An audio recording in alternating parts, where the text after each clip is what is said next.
Sí, actualment tenim ja fet un 50% dels cellers. Val a dir que hi ha un 10% de gent que ja havia tingut iniciatives pròpies i per tant doncs, ja tenen mínimament resolt aquest tema. També val a dir que hi ha alguns d'aquests cellers que també han manifestat una voluntat de participar en el benentès de que és un tema que està constantment canviant i per tant doncs, volen estar al dia. En aquest moment s'està retrasant una mica pel tema de la collita. És evidentment que molts cellers familiars no poden desdoblar-se i per tant doncs, ara hi haurà 3 setmanes que els propietaris estan molt implicats amb la gestió del raïm, l'elaboració i tal, i que se retornarà amb un fet molt més ràpid a partir de finals del mes d'octubre. Calculem que aquesta primera fase, cap al mes de desembre, la tindrem ja molt posada al damunt de la taula i molt avaluada per veure quina és la realitat que tenim.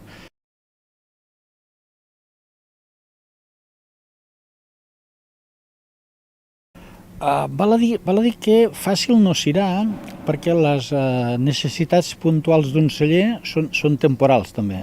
Just agafes 2 moments a l'any en què pel fet de posar tot el celler en marxa en plena collita doncs tens un actiu de moltes bombes, de molta activitat, i en aquest és l'altre moment de l'envasat, de com fas la gestió. La resta de l'any la necessitat baixa.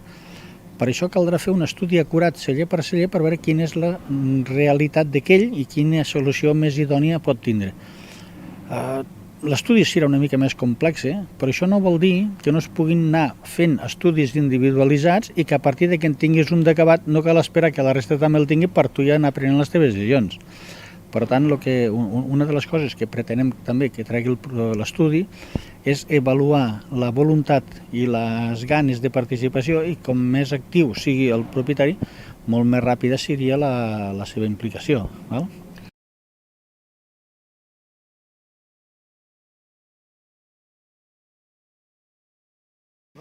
Sí, bueno, la bàsica és que sigui l'energia renovable, l'energia solar, i després, a banda, tenim un generador que ja el tenim ara actualment perquè tenim els problemes amb el subministrament, i després el subministrament perquè de forma puntual l'energia solar pot ser que en moments determinats no sigui suficient, perquè les bateries d'acumulació no arriben, actualment no arriben a poder acumular molta potència. No? Aleshores, puntualment, durant un parell o 3 d'anys, calculem això, que tirarem encara de línia per poder aguantar la potència d'arrencada i d'alguns moments, però la resta seria ja amb energia solar. En això estem ara amb l'estudi, hi ha una petita variació amb l'enginyer passat, hem estat mirant, hi ha una petita variació en funció dels pressupostos i la instal·lació del lloc.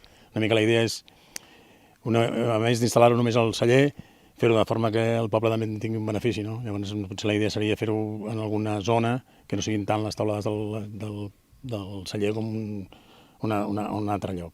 Encara ho estem estudiant, això, i valorant.